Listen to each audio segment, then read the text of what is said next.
Hello, and welcome to the Secrets of Happily Ever After podcast. I'm your host, Monica Tanner, and we are right in the middle of our Get Lucky series, where we are talking about how to get lucky, and specifically, how getting lucky isn't about luck at all. Today, I want to talk about our unique differences and why desire differences in a marriage is not a death sentence. And what I really want to emphasize is that desire differences is something that almost every couple experiences, but very few know how to talk about it well. And so my goal with this episode is to help give you the tools so that you can more skillfully discuss your differences in this area. So if I had to guess, you probably experience intimacy very differently than your partner. Am I right?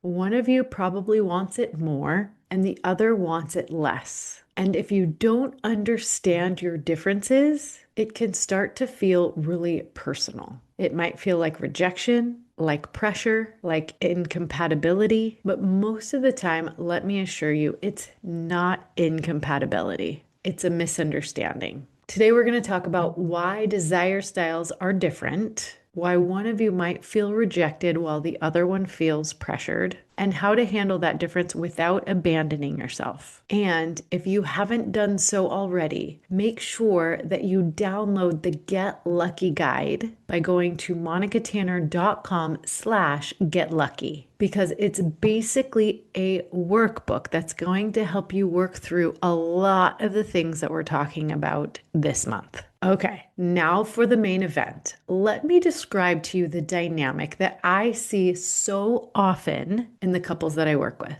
It starts when partner A initiates. Then partner B either hesitates or rejects. Either way, partner A feels rejected. Partner B feels pressured. Perhaps partner A sulks or initiates less kindly next time and possibly with more entitlement. And then partner B pulls away even more. This dynamic causes both partners to feel unsafe in the sexual relationship. Partner A thinks if they wanted me, they would make it clear. Partner B thinks if they loved me, they wouldn't put so much pressure on me. They're both hurting, but here's what might actually be happening. They have different wiring. This is described by Emily Nagoski in Come As You Are, which I highly recommend you read, as spontaneous desire and responsive desire. So some people experience spontaneous desire, meaning desire shows up first and then they seek connection. So they can be in the middle of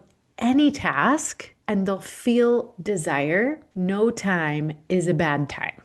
Perhaps you have spontaneous desire and you understand what this feels like. And then there are other people who experience responsive desire, which means that they want connection, safety, and touch first, and then desire shows up later. What this means is that if they're in the middle of a project, working on something that's taking their attention, or otherwise not thinking about intimacy, they have a long way to go before they're going to feel desire. Now, it's important to note that neither of these desire types are superior or broken. In fact, they're both extremely important and they almost always marry each other. And in my opinion, here's why. Imagine if you had two partners with spontaneous desire. They literally would drop anything for sexual intimacy at all times. Literally nothing would get done. Or if you had two partners with responsive desire, they might not ever be able to enjoy sexual intimacy. They'd really have to make it a priority. Ergo, you have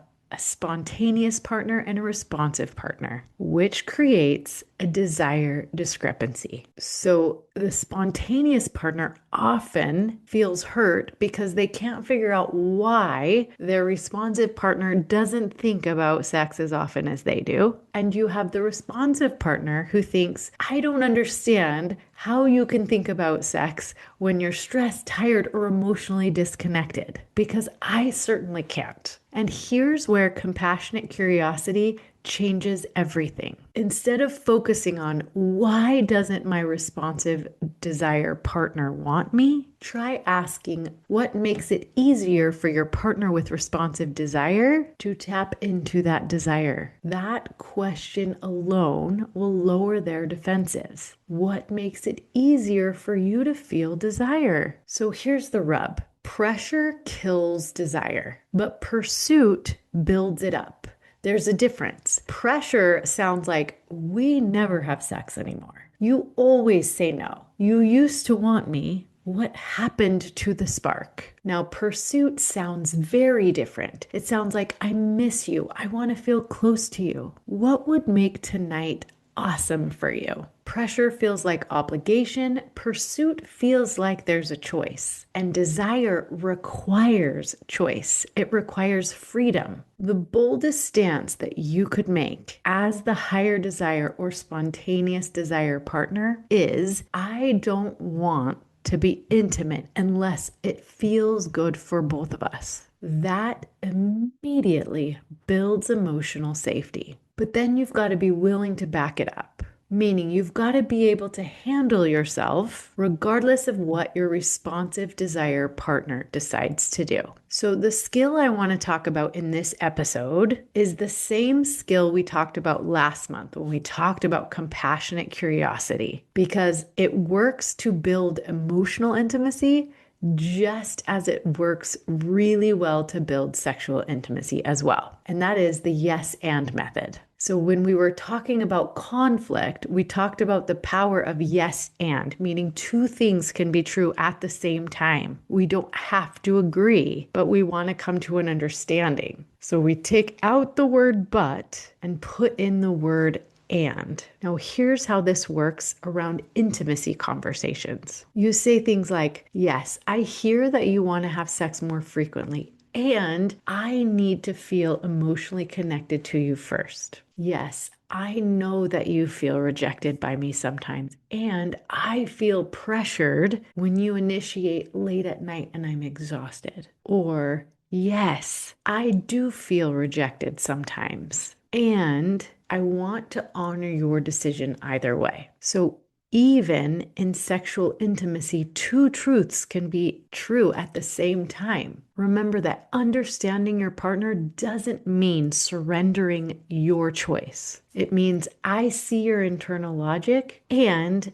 I probably feel differently, and that's okay. When both partners feel seen, emotional safety goes up, and so does the ability to collaborate and create a sexual relationship that you both love, which is the ultimate goal. So, if this is hitting home with you, if this sounds good, here's what I want you to do this week. Number one, download the Get Lucky guide, because in there, I literally walk you step by step by step through some exercises that are going to help you not only build emotional safety like we talked about last week, but also get a very clear understanding of how you're wired differently and what's going to help create experiences that are great for both of you. Inside it, I'm going to walk you through desired differences, green light conversations, the yes and script template, and I'm going to give you a 20-minute weekly intimacy check-in, which